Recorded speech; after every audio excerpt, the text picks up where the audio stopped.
Welcome to the Wexford Football League Show.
Welcome to the Wexford Football League Show. Tonight we've Peter Doyle from the Leinster Football Association and the Women's League.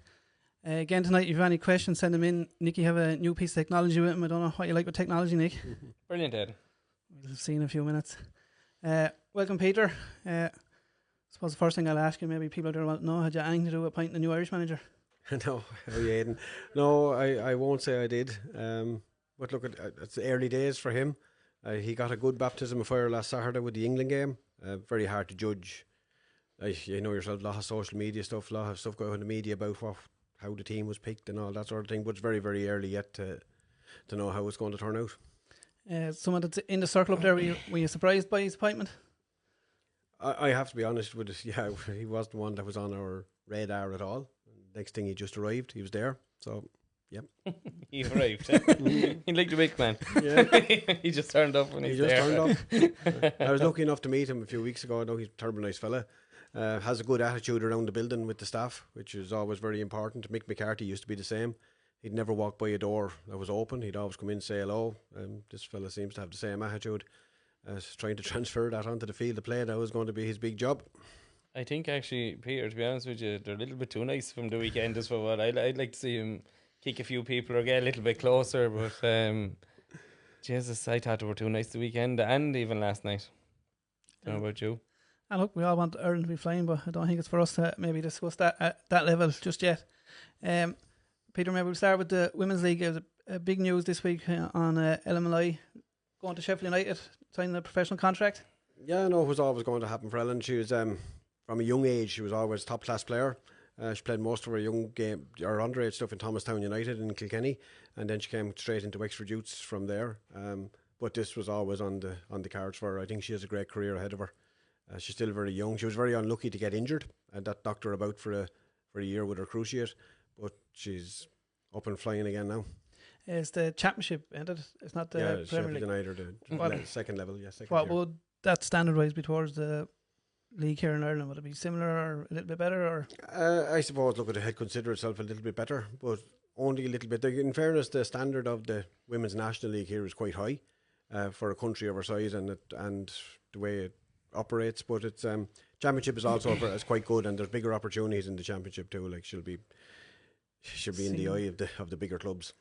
She's professional, fully professional, or I'm not sure about that, so I won't answer it. Yeah. I wasn't part of the contract negotiations.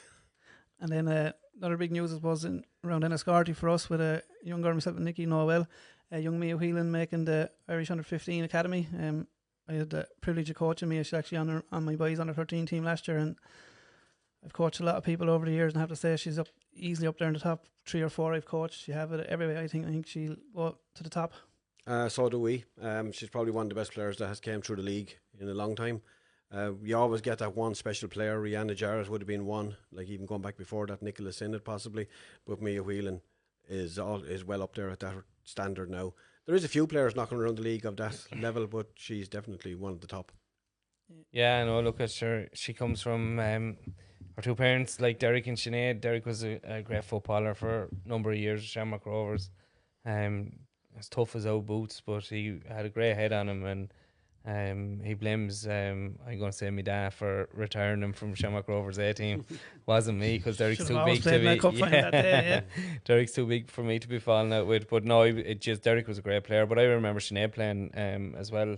I think they played with Enniscorthy United that time, coming through ladies football and things like that. So she has a great pedigree, and Derek he sent me on a few messages and some of the stuff that she's after achieving, like an All Ireland in the Aviva. There's massive amount of stuff, and now to be selected with the Irish team is the Irish Academy is a brilliant achievement. Yeah, look, we wish her all the best. Yeah, she won the All Ireland Schools 5-a-side with Marston, which is a massive achievement. It was the top grade as well, Peter. Oh yeah. No. She's look, she has a great future ahead of her. I think this is only the start of her international career. So hopefully she'll stay injury free and everything will go well for her. And we wish her the best of luck. And definitely. The Women League itself starting in 2 weeks. Ferns have been the big team there the last couple of years. Kevin has stepped away under new management. Are they still going to be the force to reckon with? Ferns, yeah. For this year, they're still going to be the team to beat. Anyway, if you want to win the league, you're going to have to finish ahead of them. And so, yeah, look at Kevin. Probably he had his own style of management. He was very strong. He was a great coach, big into fitness. Damien Barco has taken over. I'm sure Damien was there before, and I think he won the league the last time he was there. So I think he'll be well up to the job. Yeah, and the league itself, how's it going? I know I said it before, my own club, that the girls section, women's section is nearly as strong as the men's section, if not stronger. Are we laughing, Nicky? It's after growing the numbers again. We're going up, I think, to 34 women's teams now, and I think we're going over 180 schoolgirls teams. Like, it's growing at a kind of a steady rate of 10 to 12% every year, and as long as that keeps happening, massive growth, isn't it? Oh, it's massive. It is massive, yeah. But then it brings its own problems. Of course, it brings its own problems regards referees, pitches, all the things like that. But it's a good problem to have. So yeah, no, we're delighted with the way it's going. And just on the refereeing, then to get it out there on a Sunday, like, is it the same referees that the men's league will be using, or is there different? We have about 7 referees that are FEI registered, which are basically with us, and then the rest would come from the men's side of the game. So they wouldn't be involved with the branch. Yeah, they'd be separate to that. Yeah, there's a few of them, but the rest of them, we would pick them up from the men's league and the schoolboys league. There's it's a very complex way. Some of them will do schoolboys only and women's only. More of them will do schoolgirls and men. Like, and more of them will do anything that's, whatever's available. Yeah. And then just on your role with Leinster, you look after a lot of leagues and things.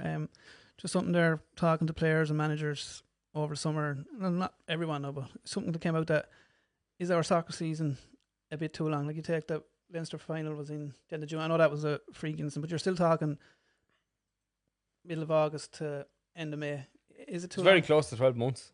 Yeah, but that's the actual league itself in a lot of the counties. But the pre-season and all things like that, is it too long, or what would your opinion? What you getting anything like that in your role at Leinster from people? No, I'm not. In my opinion, it's not too long. I think people are looking for a structure when they go into a league. They expect to be in a league, and they expect to play an X amount of games. And I think at the moment, the numbers are about right. If you look at the Leinster Senior League, the AUL, Carlow, they all have anything between, we say, 10 to 12 to 14 teams in the division.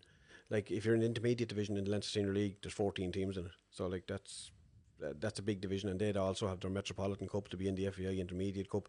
So I suppose if you're referring to Wexford, which I'm sure we're sitting on this show, so we are, Wexford probably in line with everybody else. Any thoughts on it, Nick?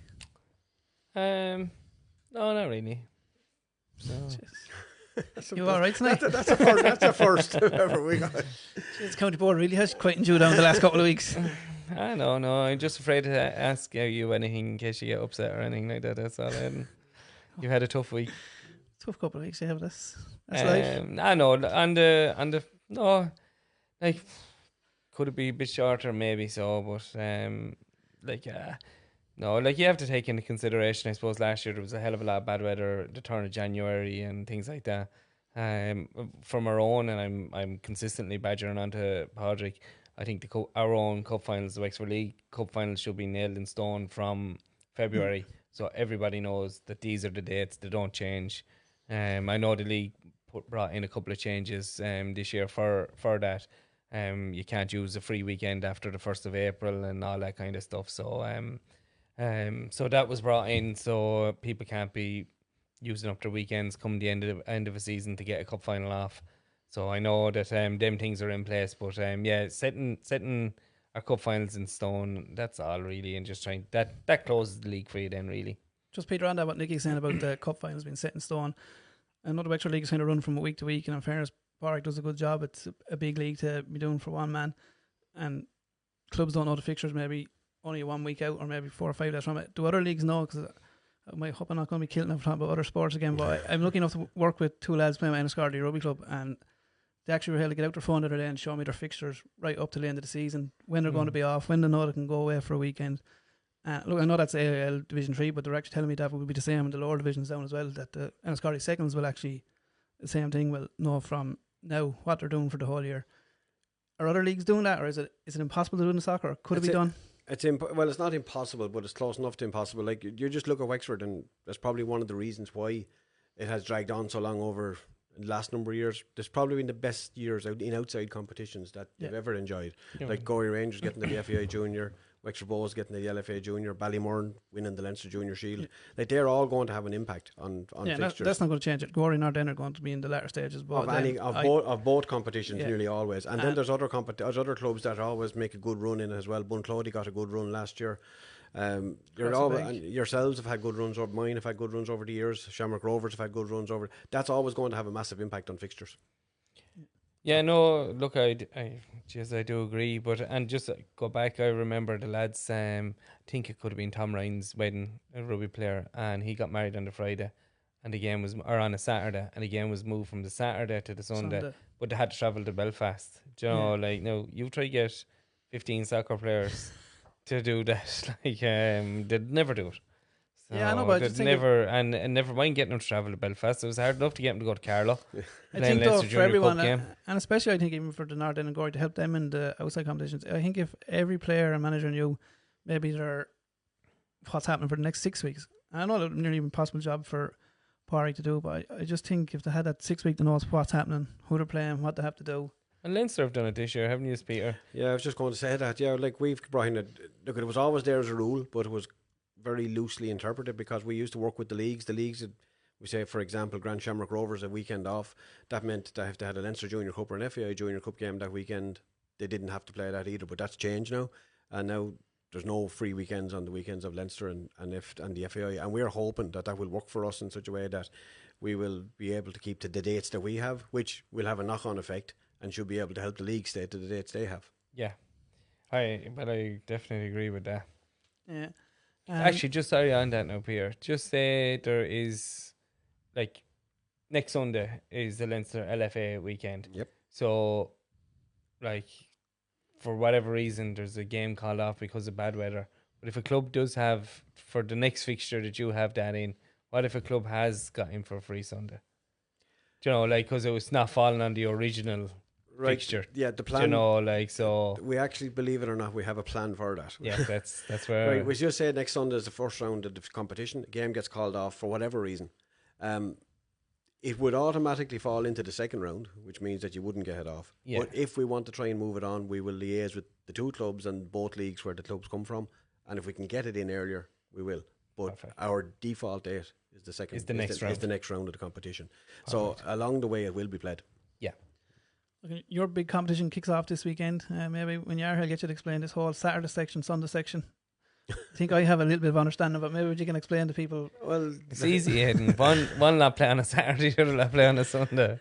Yes. It depends which league you're registered to play. I'm going to say yes. If you'd have asked me that question 20 years ago, that was the answer. It's one crowd play on a Saturday, one crowd play on a Sunday. But it has gone hellish confusing now because we've even got Friday nights.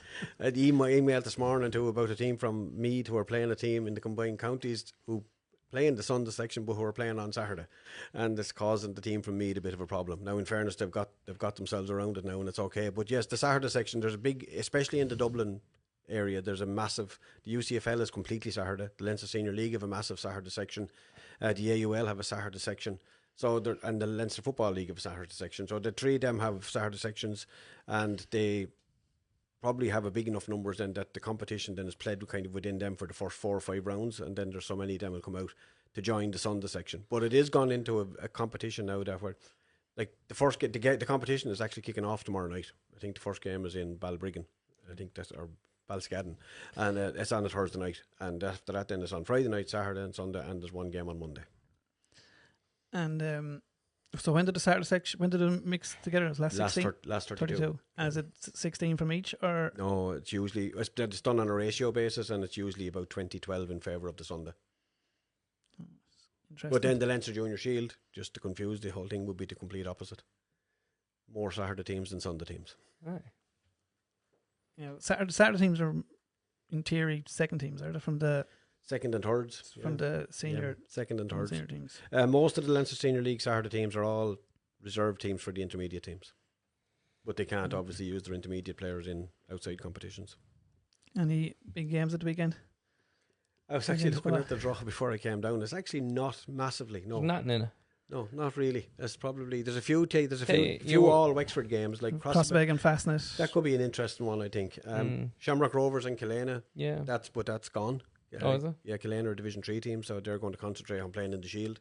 So if they play in the Junior Cup, it makes all their players ineligible for the Shield. So they're giving Shamrock Rovers the game will be forfeited. Yeah. There's a few other ones, I think. Cortown, Gorey Rangers. That's an interesting one. It's a local derby, like so you can never rule it out. Like Gorey would obviously be the favourites, and Gorey will probably be pushing this year again to get to the latter stages of both outside competitions, FEI and LFA. But they got a little tricky start there. And Minor up in Collection. I'm hearing great things about Collection. Other podcasts have discussed that. As you hear him, he's setting the mine up now to be beaten again. Peter knows what I'm on about. We won't go there now. Straight away, he's setting it up. That's an interesting game for him as well. Collection to be a decent side. They probably suffer from a little bit from the same problems as mine. They have a GAA club in the area, which does obviously in championships and stuff like that. So it could be an interesting game. Cora and Newark, I think, be an interesting game. I know Cora have to travel up. It was the other way around, maybe, but I always found going to Carlow was always tough. I always thought that whenever we played a Carlow team at home, we always kind of turned them over easily enough. But even though Carlow was only going up the road, like it was always tough. Whether it was Cretty Yard, Newark, St. Pat's, Hanover, they were always tough games. I always found going up to Carlow. Carlow is probably after coming on a lot in the last number of years as well, though. And Newark definitely are their high flying team. Well, Newark, Cretty Yard. For what would be considered a smallish league, like Cretty Yard, Newark, Hanover Harps, like they have some very strong clubs in it. Yeah, who did North End get? I'm trying to look for the fixture. They got a bye, did they? North End, the teams playing in the Leinster Senior Cup first round all got boys into the second round. So like they're playing on Sunday as well. North End are up in Evergreen in the Leinster Senior Cup, and Wexford Bows are at home to Valley Park. Are Gorey not in the Senior Cup getting to the semi-final of the FEI? No. They were in the final in the FEI. Or the final, I should say. They qualified for the FEI Senior Cup. Junior, yeah. So it's North End Evergreen. North End Evergreen in Evergreen. Yeah. Which will be an interesting one as well. Now that'll be a big game. When do the League of Ireland clubs come into that then? In the fourth round. Yeah. There'll be 5 winners from this round who'll go meet the 5 intermediate teams in the next round, and then the 5 winners of that will go join the 11 League of Ireland clubs in the fourth round, and they play now in a group stage. So once you get to that level of it, you're going to be playing 3 games. Yeah, sure. That kind of caught Evergreen last year, didn't they? It probably did, you know. Yeah, they were playing. They got a nice group, didn't they? Wexford FC and so they were Shelbourne. Yeah, so it was a tough round robin for them. And they went out the 3 competitions all within 10 days of each other. Like, it was tough. And you'd feel sorry for them, like, but that's football. You wouldn't have the selection of Kilkenny up there. They're grand. I wouldn't worry too much about them. They're winning 13 or 14 leagues in a row nearly up there, haven't they? The Pat Whitty Trophy this year will be the same format? Same format, yeah. The entries are coming in for it. It's technically closed dating on Monday, but will be extended a little bit, I think, up to Friday possibly. Usual suspects have entered so far anyway, but it's like everything, this entries will all come in Sunday night or Monday morning. Open draw then for the groups. Open draw for the groups. I would expect that we'd have 8 teams in Leinster again, so it'll be 2 groups of 4 or close enough to it. We've the Defence Forces, we've inherited them because they basically based themselves out of Dublin, and so that's why they'd be with us. But I don't think there's anybody new in it yet. Will there be more teams in the youth league? The youth section. It would definitely be the intention. I don't know yet, like what way it. I think personally, and this is only a personal opinion, I think that tournament starts that little bit too early, and leagues don't be up and running. They don't have got themselves sorted out. They don't know exactly what they have in youth sections. Like Wexford, because of the size of the league and because it's, in fairness, it is probably one of the best organised at youth level. Like, what have we got 6 divisions this year? They're well ready for it. The DDSL is well ready for it. I think Wicklow are considering entering it this year. A couple of the other leagues have spoke about it, but they haven't made any great commitment. Closing day is on Monday as well, but that can be extended as well, I think. And participation-wise for soccer on the road, you're in with the FAI in Leinster. Is that at a high, or is it where the FAI would want it to be, or is there more work to be done on it, do you think? There's always more work to be done, but definitely it has recovered. It went through a slump. Like, it's like everything else. It was in the early 90s, late 80s, it was massive, and that all became the whole Jack Charlton era. There was clubs popped up in every crossroads and every corner of the country. We were one of them in Tombrack. Like, that's how we started. And some grew, some disappeared. But then it kind of slumped again, and it has came back after COVID, and it's after starting to regrow again. Now, in certain areas, there's some leagues, and they are beginning to struggle a bit on numbers wise, but where they're struggling, somebody else is growing. Yeah, I think sure. Well, we have to have growth when you have the more the Astros and floodlit pitches, and the more the surfaces and all are getting way better. So it should be easier to get games played at.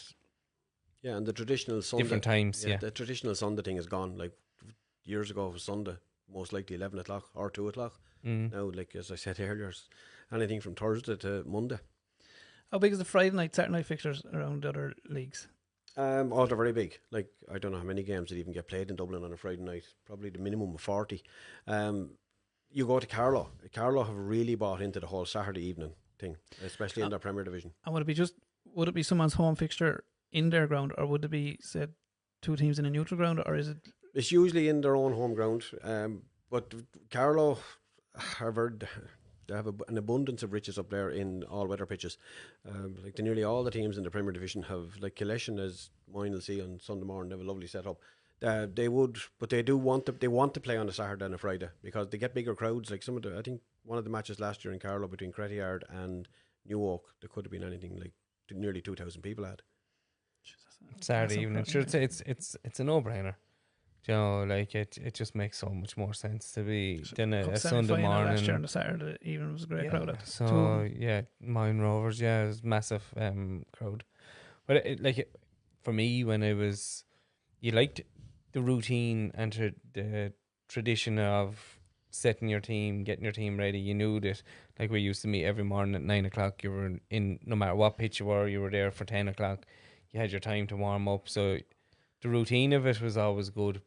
But I always liked the evening game. I just always enjoyed them more.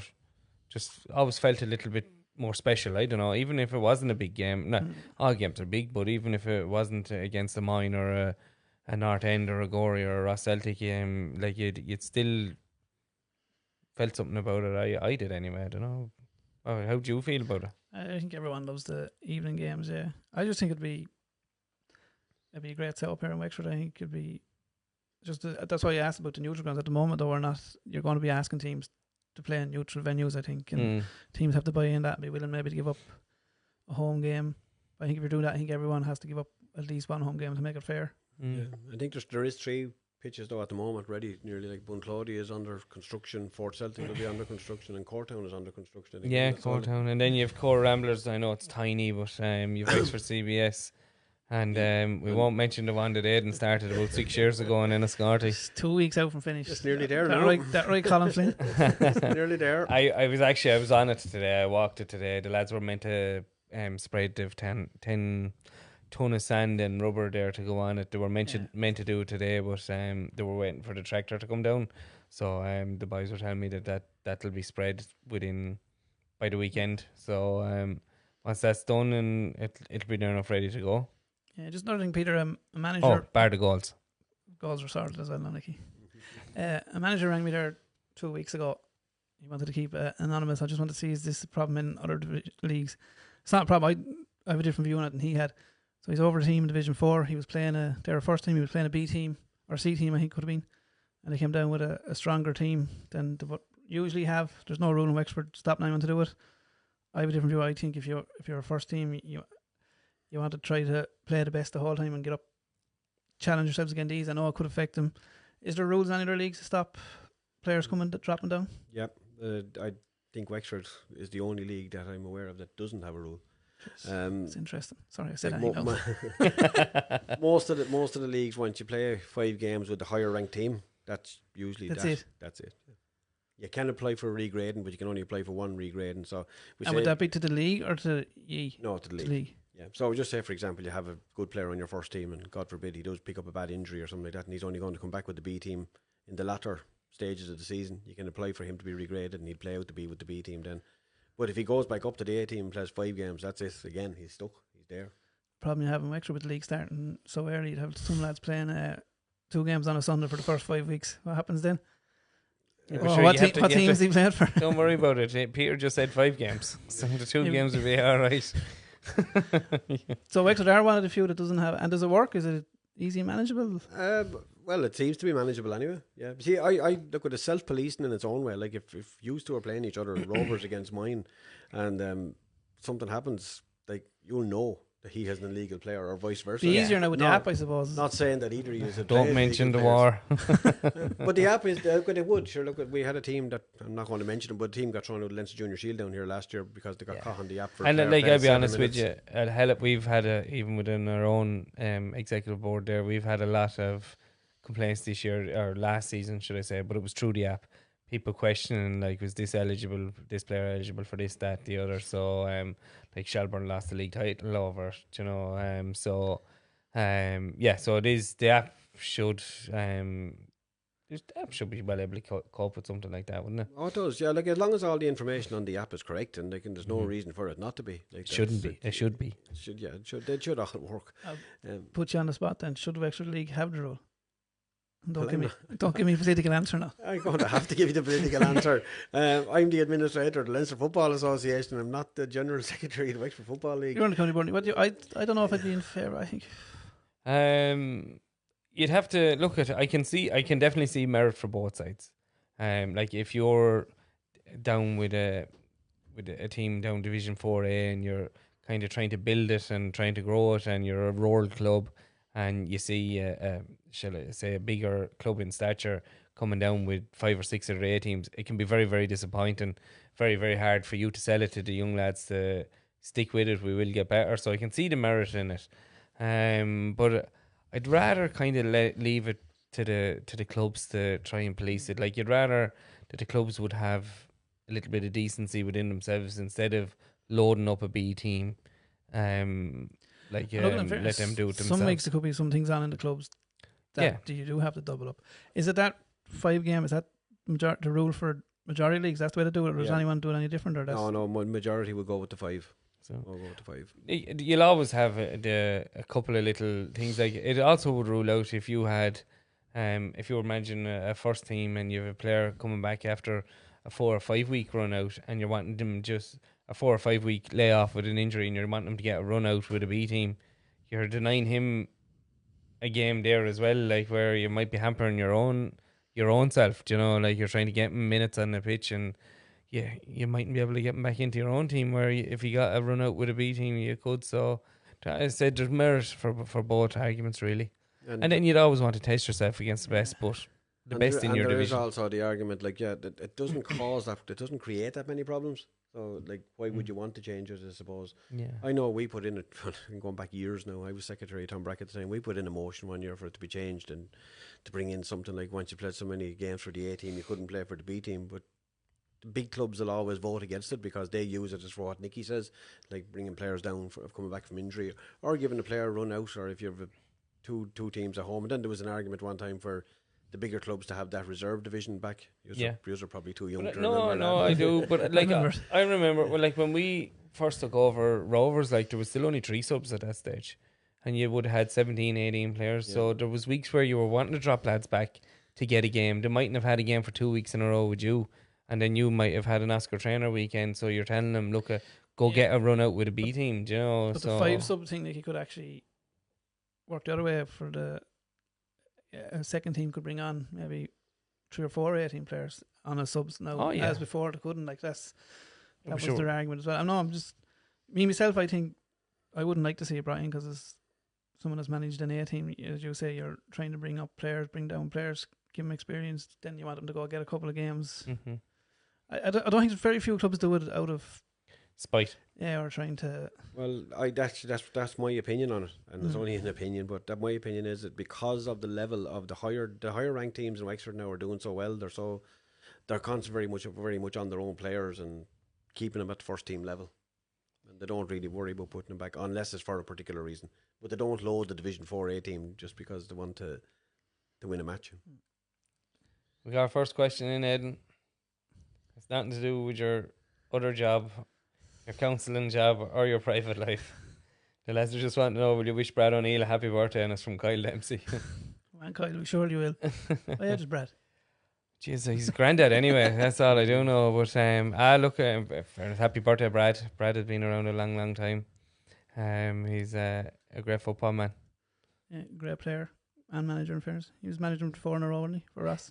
Yeah, it was savage unlucky the year that COVID came around Wexford in an All-Ireland semi-final. Never got to go any further with the Oscar trainers, yeah. So Brad is a good one. He'd be lost to football this year now. In fairness, he's not involved with anybody, but I'm sure somebody will tap him up and get him back involved next year. Yeah. So you have no more questions, or you're not able to work the technology now? I know, I'm well able to work the technology, Aidan. There's a couple of questions, but I can't ask you. No, we've no more. Neil is sending me one or two over here. But we won't be going into them ones. So, the LFA Junior Cup, that'd be the second biggest cup in the country after the FAI, would it? Or would the Munster one be bigger? No, the LFA is second biggest. I think we've about 360 teams or something this year. That's a lot. It's a lot. It's a lot pulling together, isn't it? Quite a lot of complaining in that, wouldn't it? Imagine that. In the first round. That's why we do the first round the way we do. Everybody gets a game in the first round, and half of them are gone then for the second round, so it's not so bad. Yeah, I suppose after this weekend you're only down to 150 odd. Yeah, that's all. Going back to the women's side of the Leinster competitions, all they're getting stronger every. Yeah. We have the Women's Junior Cup too. That'll be starting. It starts in early October. End of October. Good entry in for that already as well. Like it's up to 8 kids around between the 50-60 mark, but they're all fairly high level teams that play in it. So like the likes of the Ferns, the Whitehall Rangers, the Terranure Rangers, all that sort of thing. So I'd say Ferns will be looking to kind of retain that cup this year. Yeah, and do you look after the county women's competition as well, or is that? No, that's ours as well. Yeah, the one now there's a Leinster. There's 2 actual competitions for Interleague. There's the Angela Hurst Cup, which is run by the FAI, which we don't have anything to do with, and we run one as well because we've probably the most leagues in the province, in any province in the country. Like we've 7, I think, leagues, women's leagues. So we run a competition specifically for them. And move on into Wexford FC, massive game at the weekend, chance of getting to the semi-final of the cup. Oh yeah, and from what I've been hearing, there's going to be a big crowd. I think a big crowd from Limerick. Would hope there'll be a big crowd from Wexford for it. Like it's probably they're in the quarterfinal of the cup. They reached the quarterfinal of the cup last year as well, but they were down in Cork, which was always going to be difficult. And they gave it a good run down in Cork because they only lost to a goal late in the game. But this is an opportunity. Now, Treaty can't be taken for granted. They always seem to be difficult to beat, but Wexford are on a good run. I think it's 7 games in a row now that they've won. So let's hope they make it 8. Favourites for it, would they? They'll be favourites for that game anyway, yeah. Yeah, Wexford will be, yeah. In fairness, they've put a good run together the last few weeks. I don't know. It's a bit strange, isn't it? That they just can't start the season.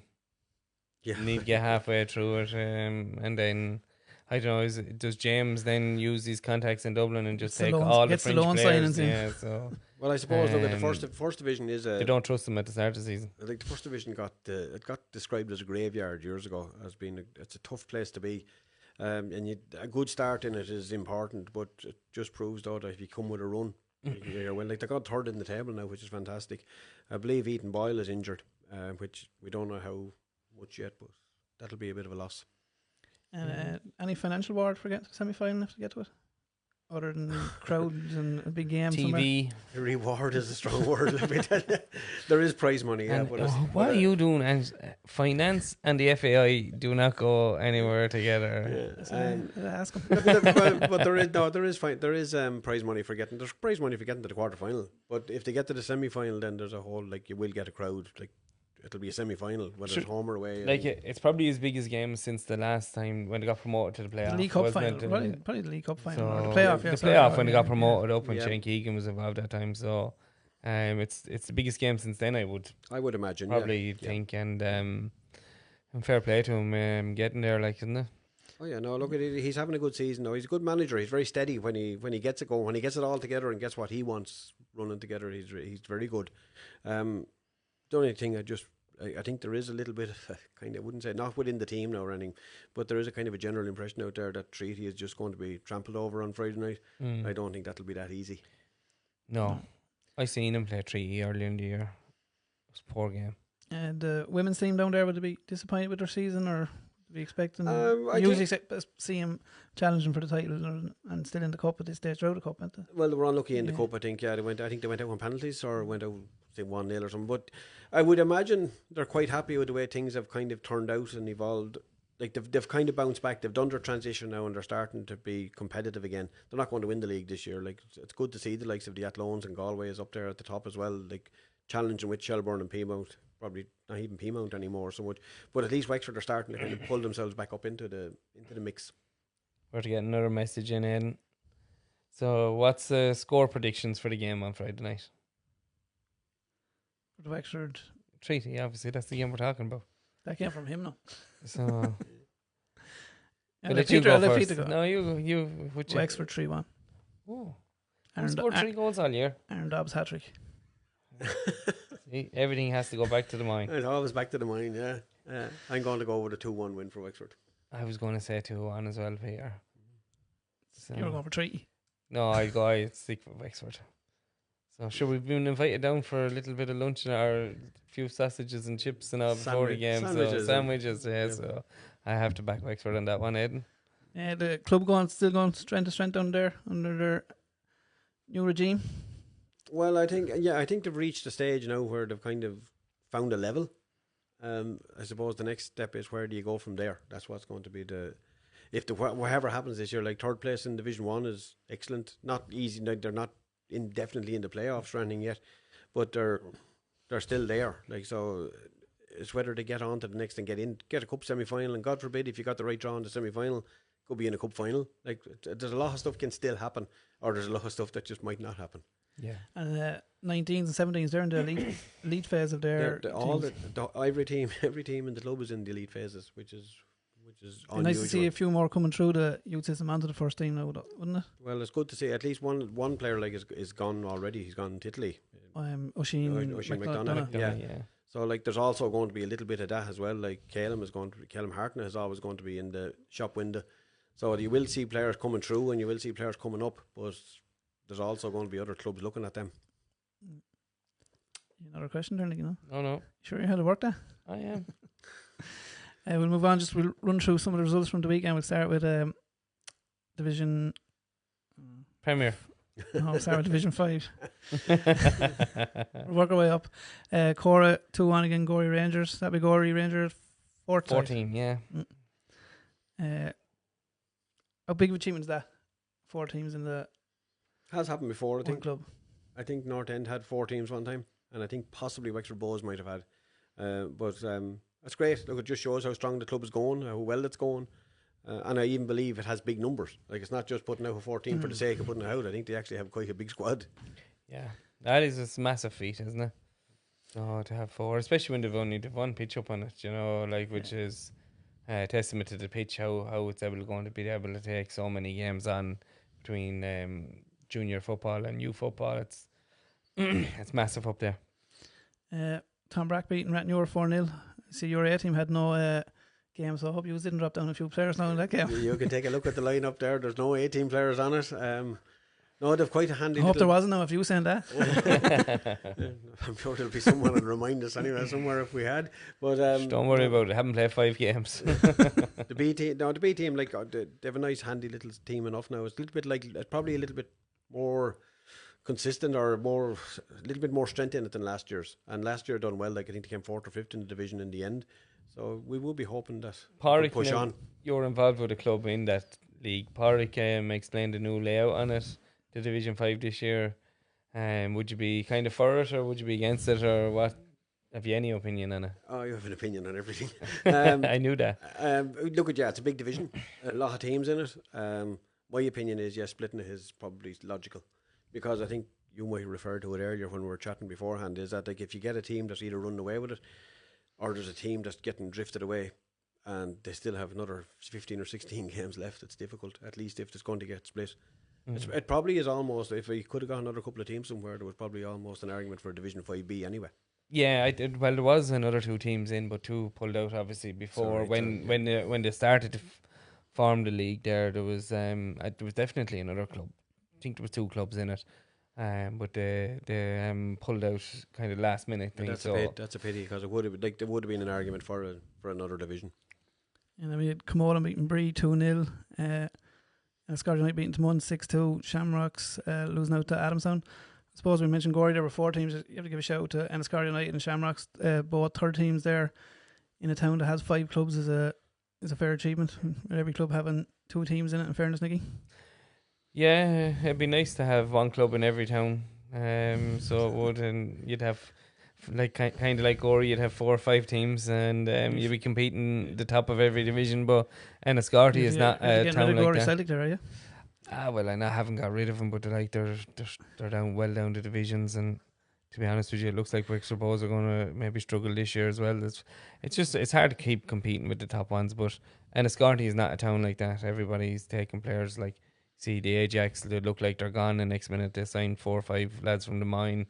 They're straight back up. Enniscorthy Town got in a couple of new faces this year.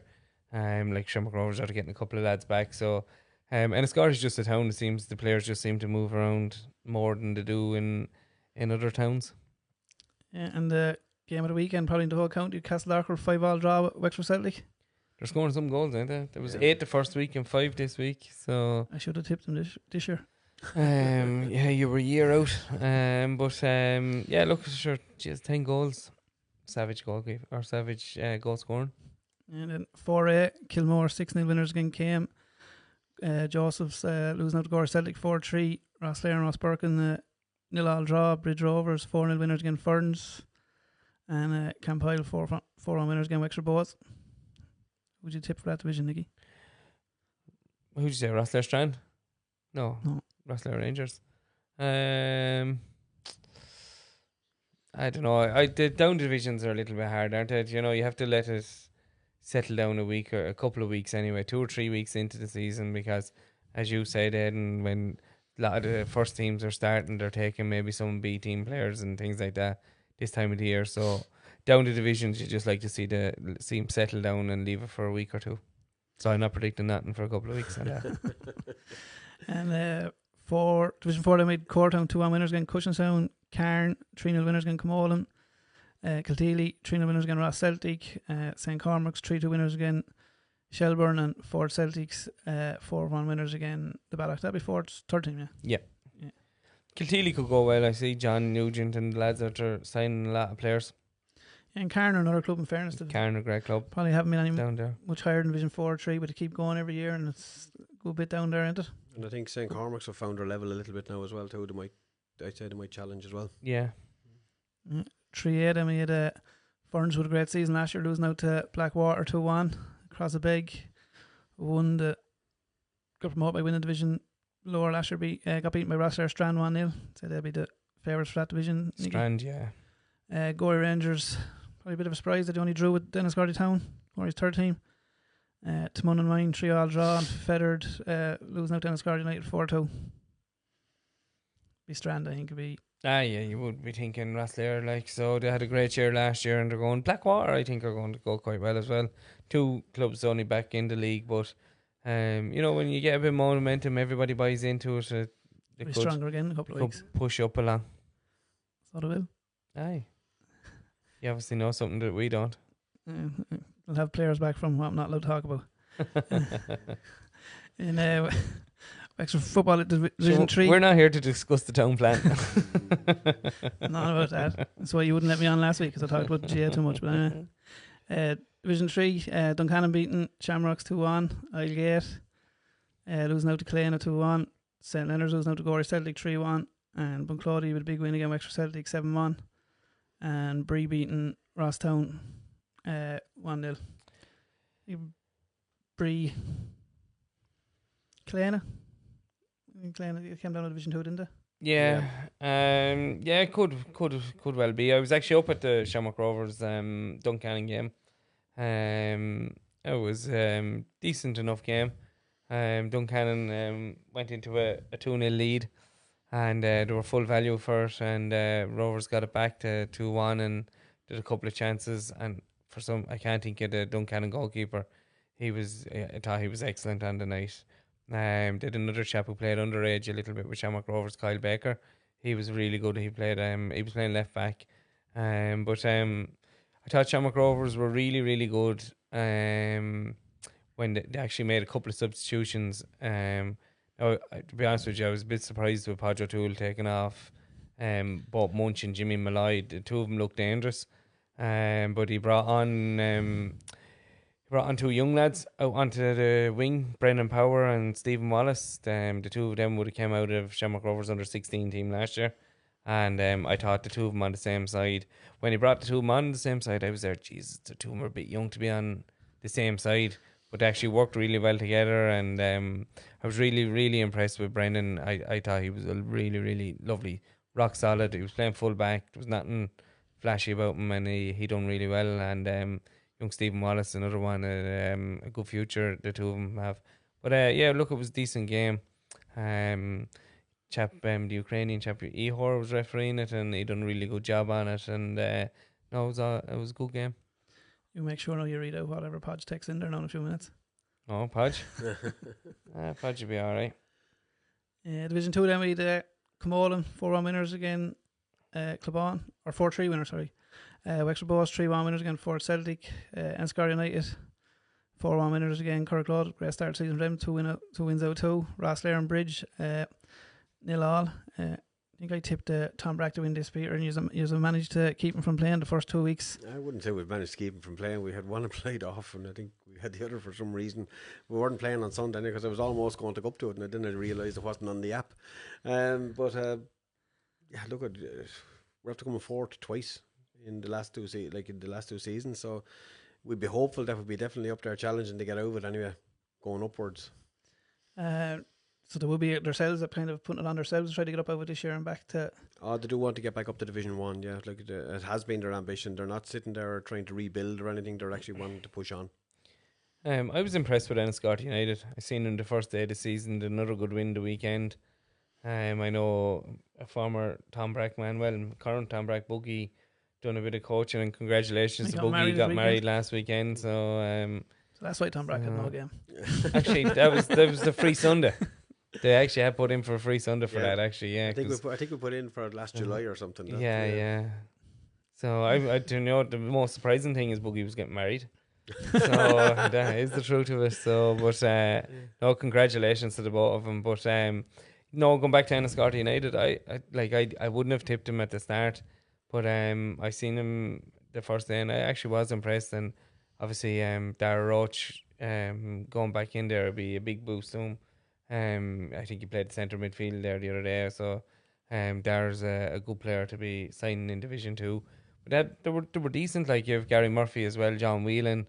I was quite impressed with United. So, and you know what it's like to go up to United's pitch. Neil O'Sullivan Park is a quite tough place to go to. It's like going into Galatasaray at times, isn't it? You know, you're walking down into a little dungeon, aren't you? You know, so but the pitch is lovely and the playing surface and everything like that. But United use it to their advantage to make it as intimidating as they can. Boogie's done a bit of coaching, but the good fellow over him. Bill Wrigley loves and breeds soccer.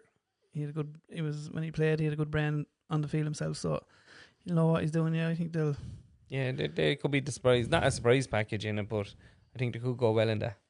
Yeah, Division 1 is probably the most competitive division last year. It looks like it probably could be again this year. Campoyle won all with Ajax. North End 4-2 winners against Glenbarntown. Rathnure losing out 3-1 to Coretown. Cora losing out 1-0 to Kilmore, and Gorey Rangers second team beating St Joseph's 5-0. Yeah, Gorey, I suppose, definitely impressive because seen St Joseph's against Ajax the week before, and they looked fairly solid and looked compact, and they didn't give away a massive amount. But then I hadn't seen or heard much of Gorey. They didn't finish the season off great at the end of last season, but to bounce back in with that was their first league game, so to bounce in there and to beat St Joseph's 5-0, which it wouldn't be a derby game, but to be quite close together. They're in the same district. I was actually talking to Des Mine Sunday afternoon, and he actually just said to me, he said, whoever's up front for Gorey Rangers first team must be quite good, because the two boys up front for their second team are outstanding. I think it was Niall Keys and Killian Cush. For sure, Niall Keys was brought on the FAI Junior Cup final, and sure, Killian Cush was, I think, their top goal scorer the year before. So, like, if you're dropping back with these lads, you're going to be decent. But the biggest shock of it, I suppose, like, it was probably a poor defeat for Cora Ramblers. You know, like, they're the ones, I think, not putting any pressure on John, but I think they're the ones that need to them and Coretown are the two that really need a good start to the season, because for me they're the two clubs that need to get promoted this year, because your age profile is a little bit older, they're a little bit, like, you know, North End and Gorey can't go up. So for me, the next two down, while everybody else is wanting to get down, Campoyle is a bit of a rebuild, and the Ajax have signed a few lads. They'll want to steady and ship and try and get promoted. I think Coretown and Cora have to get promoted this year. Otherwise, I think they might struggle. Yeah, so it's going to be different for Cora though to have a good start to the season when they're so aligned as well. A parish club like that, like, on players playing other sports. That doesn't matter though, and they still need a good start. That's what I'm saying to you. Like, they need a good. Need a bit of help out, like Tom Bracker getting there no games the first 2 weeks. Put in for your free Sundays. You're entitled to them. All you have to do is send an email in 10 days beforehand. Put in, get your free Sundays. That's managing a club. Do you know, like, you have to manage it. If you have to use up your free Sundays the first 2 weeks, that's it. Like, myself and Pádraig, and we're bringing it to the league to see, can we sit down with all the managers. The managers they can come in, sit down with us in the league, and we'll have it sit down and a chat and talk about it. And if the managers come in and say they unanimously want it, then they have to bring it to an AGM to get the season changed. Do you know, like, Pádraig or Gertrude or Denny or Peter or myself, we can't change a league a week out or 2 weeks out. I do agree with you. We all want the best players out playing week in, week out. But there has to be a start. There has to be a finish. And, like, sometimes we have to put a bit of pressure back on the clubs as well. Like, you know, like, and sometimes, why should we play second fiddle to GA? We're down here promoting the game. We're doing a podcast. We're doing this. We're doing that. I absolutely hate that second fiddle thing. You're not playing second fiddle. No. The Wexford League's mission statement says to provide soccer for the people of Wexford. Yeah. Yes or no? People of Wexford, not everyone can play soccer at the moment. We are a unique county. We are a 3-sport county. Tell me this then. Why can't they? And you know yourself, Enniscorthy to another stage is a 4-sport county. Right. A 4-sport town. Right. We go back to a couple of weeks ago. Rory O'Connor played senior football on a Friday night. Your own club, man. He played over 35s on a Saturday, and he played a practice match with the Mine on the Sunday. And Rory is 37 or 38. So why can't we do it? Why can't they do it? There's not too many Rory Connors on. I'm just saying, but I'm using Rory as an example at 37, 38 years of age. If more lads took a leaf out of Rory's book and done it and said, I'm going to play soccer. Yeah, but that's it. Job done. Take all your points, but this second fiddle thing is not having that. Well, you can have whatever you want. No. Join the league and you change it. Try to. No, I'm back to it. That's why I look at it, in my opinion, like, pushing a house by months is not going to help the situation.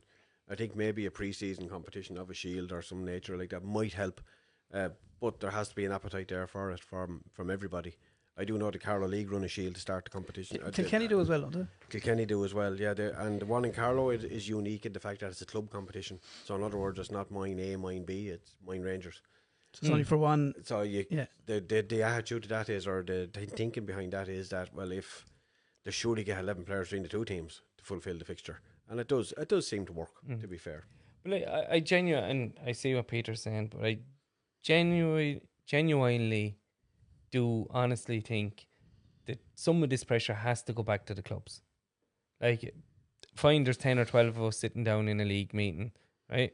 If the clubs don't come to us, and if some clubs have, but like if they don't come with positive solutions and with things like that, like a lot of the times clubs are just sitting on their hands and they don't care either. They genuinely don't care. And like there's a reason at the minute why North End and Gorey are top of Division 1 or Premier, would end up finishing 1 and 2 in Division 1, and could end up 1 and 2 in the Premier, because they're the most forward thinking clubs at the minute. Like they're actively, like, you have John Fagan out there in Gorey working now, not just him, but I'm just using John as an example. He's out working tirelessly for Gorey Rangers. He rang me 5 or 6 times during the summer asking me would I know coaches to go in with, not with the first team, but with the second team, with the third team, would you know contact numbers. They're consistently doing it. You look at what North End are doing. Look, and Kyle has texted into the yoke with Brad, but Kyle Dempsey's another one in North End. Look what he's done down there with the underage, the floodlights, the powerful committees. And sometimes we should put a little bit more back to the clubs and say to them, come to us and let's try and work with this. And then it's up to the committee, or the executive, as Peter calls them, to get on board and work with that. And the clubs, I'll be honest with you, I genuinely do think the clubs give the league executive an easy ride. They don't ask us enough to do enough. Yeah. And I've sat on that board for 2 years. They don't ask us to do enough. They don't come to us with ideas. They don't come to us and say, would this improve or would that improve? So let's try and push it. But we all have to push it together. There's no good to argue North End and Gorey are two juggernauts, right? But a little bit maybe unfair to say that they're out there, other clubs, your own club included, great facilities, thriving on their edge. Our underage is back thriving now again. Tom Brack thriving out. I think every club is trying. It's just some clubs just very situated with players. I didn't say the word in trying. Every club is trying, but there's different ways. Like I just use your club. Your club are happy to allow lads to go do GA. Look at Look at North End and Gorey. They're predominantly soccer clubs. Yeah. Do you know? So they actively. I'm damn sure. I've never spoke to Gary Dempsey on this or Willie Pear on it, but I'm damn sure that the two lads, they have no interest in going to try and sign a fellow who plays hurling and a fellow who plays football. They're contacting John Pear because he plays soccer. They're contacting Connor Bruce because they play soccer. Do you know? No, I'm not. I'm just using it. It's an example. It's like, you know, but, and it's the same. If I was to go back and manage, I wouldn't have much interest in trying to go and sign a Ricky Fox back in his prime because he's playing hurling, he's playing soccer, he's playing Gaelic football. My thought now would be going to look at soccer, just a solely soccer player. Anyway, we better get back to the soccer. I'll be sacked again next week. Just for admin. Hold on, I wonder, can I text out on this and see is Pádraig available for next week? Your admin head back on again. Peter, we had Gorey finished in the top 3 last year. It looks like Gorey and North End are back strong this year. You could have the two of them up there. Is it right they can't get up to the Premier? Is there any other? Kenny used to allow it, didn't they? Kilkenny allowed it once. Once? No, I think you asked me the last time I was on. Yeah, look, it just can't happen. It's just the way it's a conflict everywhere. You could end up in a division eventually. Like Rovers were very close. Their B team was coming flying there at one point as well. Yeah, they lost the playoff to win Division 1 against Ajax one year. Fort Celtic could be coming close with their B team. Like there's Wexford Bows at one point. Like Wexford Bows, they're none of them that terribly far away. You could end up with a Division 1. You could end up with a Premier Division with five clubs and 10 teams. So that's always a danger. Kilkenny got into a predicament with it because Evergreen and Freebooters were so strong, but they handled it and it seems to be working okay for them now. Kilkenny is another league that have started to kind of find their feet again. So they don't need the second teams up in the Premier Division to make it competitive. I'd hate managing against the second team. You done it once, didn't you? Did you in the cup or something? Oh no, you played in one, didn't you? What? Did you play against the Mine A team when you were? Oh yeah, Yeah, I'd hate managing against your own club in a division, especially in a league or like jeez, I think it cause absolute mayhem.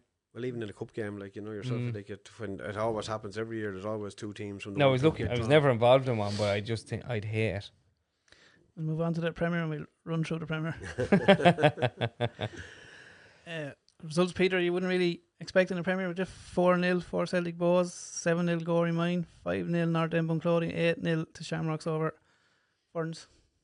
No, they're not results that you'd be expecting out of a Premier Division, but I suppose it comes back to what you're saying there most of the way through the night. Like there's a reason behind it.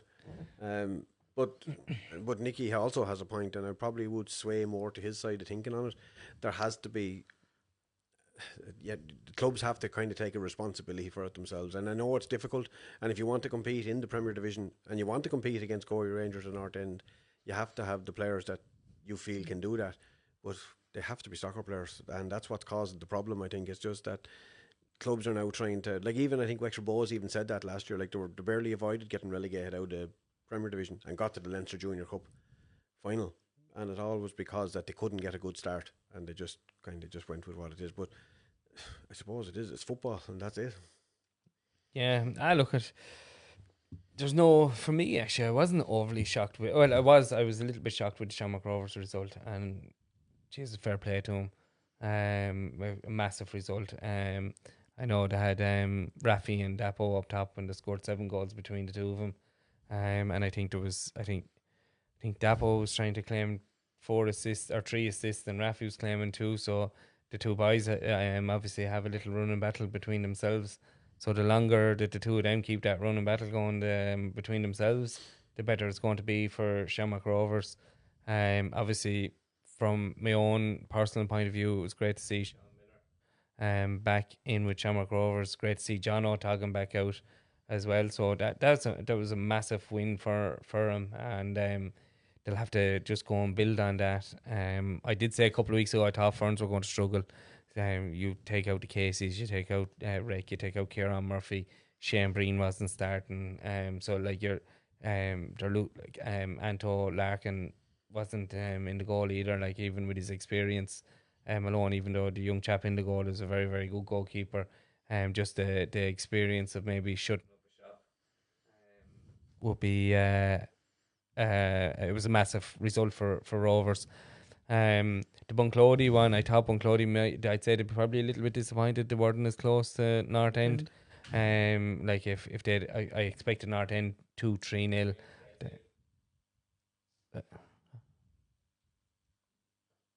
What?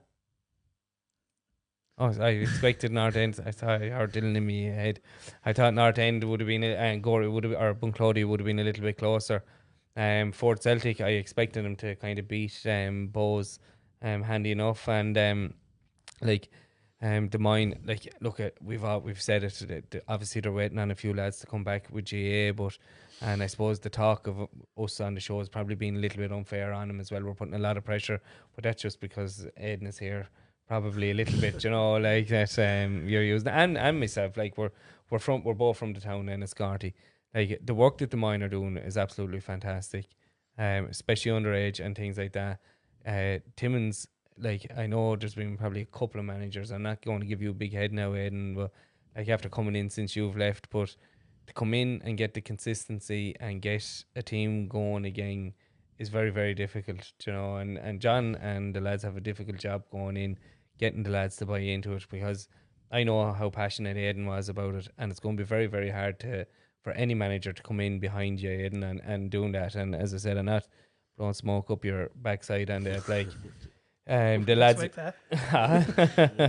but like it's going to be tough, and there's going to be a bit of a building process for the Mine lads there, and I'd love to see, I don't see Shoddy going anywhere or anything like that, but I'd love to see your Alan Tobins and even your Peter Doyle being back in and around that squad, and giving your John Timmins and giving your lads the lads on the line a help and a boost, because there's massive amount of work after going in there, and to see him getting beaten 7-0 by Gorey, that shouldn't be a true reflection of the Mine. The Mine are way better than that.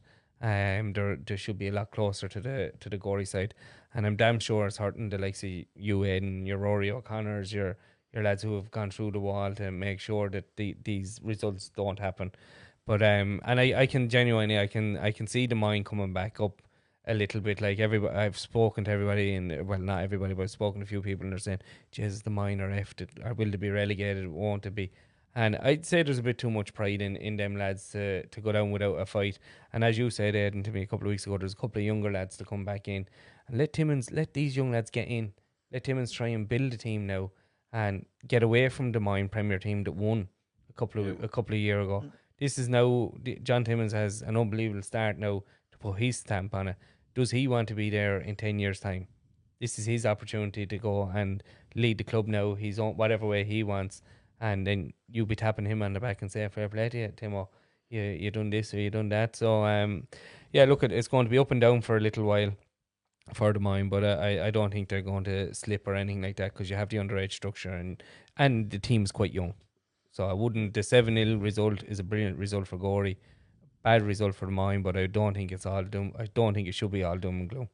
Look, the only thing they can do, as you said, they are hurting. I'm sure Fern's boys are hurting. I know Calum will be, he lives and breathes soccer, he'd be hurting, but all they can do, Timmins and Calum, is just get him back out to the training field, forget about it and move on to next week, because that's all you can do. And that Shamrocks team, maybe, I didn't, but I think you underestimated them a bit last predicting. I think they could be in there with Fort Celtic for that third, fourth, and maybe challenging.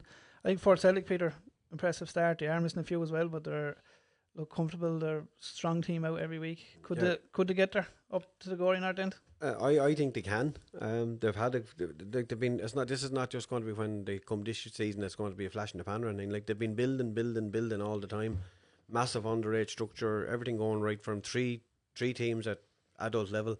Like all this does it backs itself up. And I think that it's probably a little bit too early to start predicting them to win the league or anything, but they're definitely a team that's well able to. They could be the cause of somebody else winning the league. Yeah, we've Leinster now, FAI, and then Leinster again, is it? Leinster FAI. I know the Leinster then doesn't come again until the 20th of October. That used to be the way it was, but so we changed it because it was just too quick a turnaround. I think it will be in 2 weeks' time. It will be a different Premier team. I think a lot of teams will be stronger in 2 weeks' time. I know they will. And you said to me there about, or you said to Peter about Shamrock Rovers there a second. I didn't. Shamrock Rovers played one practice match, so like this pre-season was null and void. Do you know what I mean? Like, and in fairness, thereafter, as I mentioned, Jono, Eddie's back, Dapo back in and around. That Shamrock Rovers squad just thickened up really, really quick. You've Ricky Dwyer Dougal back, and in fairness to him, he's after losing about a stone weight. He's up running Vinegar Hill. He's absolutely flying. Now the thing is keeping that fecker off the beer now is another thing. So he's barred out of the White House anyway, that's for sure. But but the likes of Dougal back in straight away. That's after taking them up. And as I said, the 8-0 win can give not only confidence, you know, like, and hopefully then they can bring that on. And like, obviously I'd love to see him finishing third or fourth and getting closer to your Fort Celtics, your Goreys, your North Ends, because that's where we all want to see our clubs up at the very, very top. Fort Celtic, they look sharp, they look good, they look like they've dealt with their first 2 games quite easily. And as we say, Aidan, as you've been saying all night long, and I'll agree with you on this, Fort Celtic will be a lot stronger in maybe 6-7 weeks' time. Who knows when they get the Furmans. They might have to wait a lot longer. Yeah, when they get the Furmans and all of these lads back, and Philly and all of these lads back, they will be a lot stronger. And look, I actually do feel sorry for the dual players, you know, as well, because they are being put in a bit of a sticky situation, you know, like, but sometimes you just want them to turn around and say, look, I'm going to play a bit of soccer. That's it. Have you any more questions on your technology there? No, but we have the boys here, Rocket Science Media, Neil and them, have set up a thing on the Facebook page.